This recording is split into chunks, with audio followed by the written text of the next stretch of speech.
Že tukaj Valentin. Govoril bom o občutku krivde.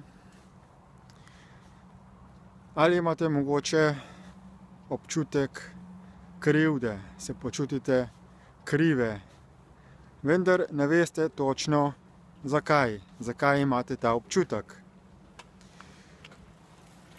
Mogoče želite ta občutek nekako prekriti, ga odstraniti in potem zapadate v kakšne odvisnosti, kot je mogoče prenajedanje, še posebej kakšne sladke stvari, čokolade, mogoče tudi alkohol, cigareti, karkoli. No, vse te stvari so seveda samo beg pred temu, da bi se soočili s tem, kaj je v ozadju tega občutka. Občutki, kakršnikoli so, se ne morejo odpraviti na ta način, da bi jih ignorirali, da bi pustili času, da jih odpravi. Pravijo sicer, čas vse pozdravi, čas pozdravi vse rane, ampak v resnici ni tako. Dejansko čas lahko pozdravi fizične rane.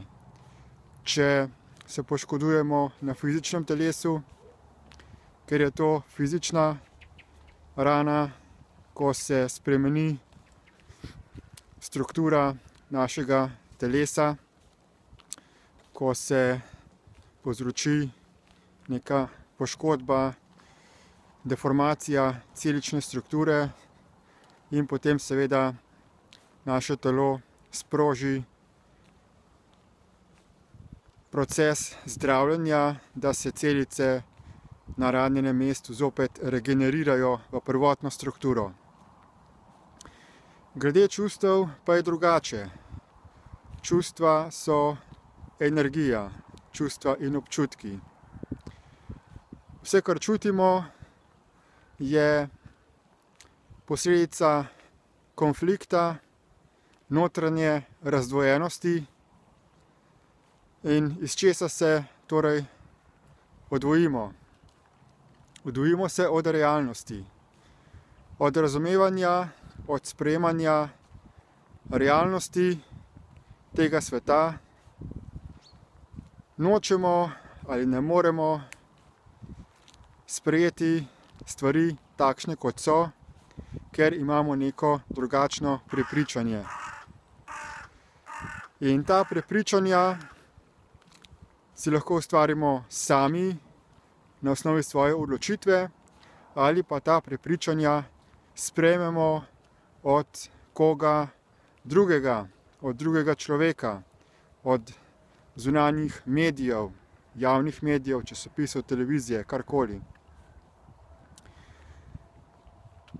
V osnovi je koristno, da se sprejemamo take, kot smo, da sprejemamo svoje fizično telo, da sprejemamo celotno fizično realnost v tem trenutku, taka, kot je.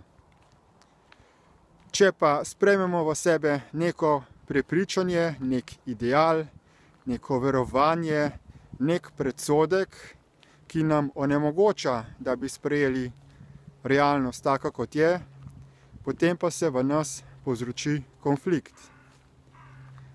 In recimo občutek krivde je občutek, ko v sebi ne moremo sprejeti samega sebe ali kaj smo storili, zaradi tega, ker obstajajo določena prepričanja, ki govorijo, da bi morali biti drugačni oziroma da bi morali storiti drugačna dejanja. Večinoma je občutek krivde posledica šikaniranja iz strani drugih ljudi.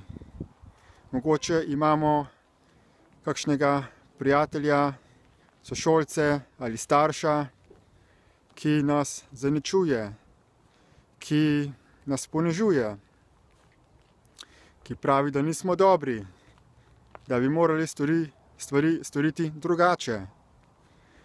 In take besede potem vplivajo na nas, in če dopustimo, da taka prepričanja postanejo del naših lastnih miselnih vzorcev, če postane to naša vera, da mi začnemo resnično to verjeti, kar nam drugi pravijo, torej da smo nesposobni, da delamo stvari narobe, da iz nas ne bo nič, potem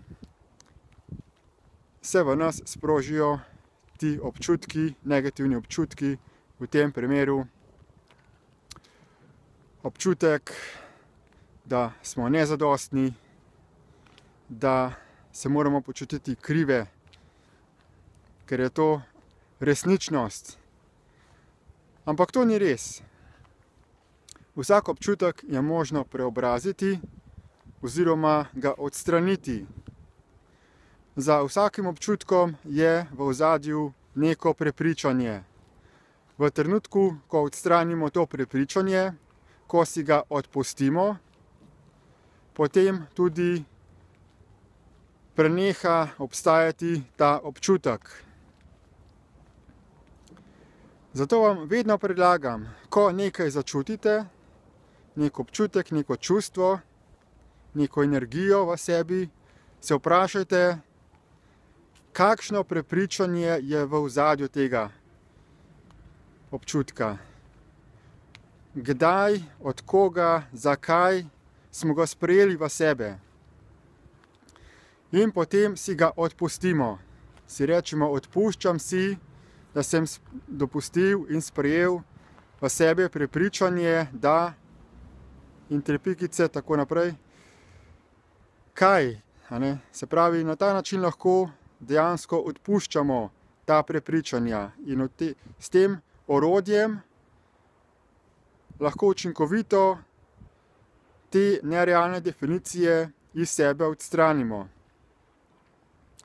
Če bi se želeli še bolj natančno naučiti tega postopka, vas vabim, da me kontaktirate in ali tudi, da se vpišete na brezplačni spletni tečaj DIP Light, ki vas bo natančno naučil, kako deluje kako poteka ta mehanizem ustvarjanja občutkov, čustev, miselnih vzorcev in kako lahko tiste škodljive vzorce preobrazite, odstranite na ta način, da boste notranje stabilni in zadovoljni s sabo.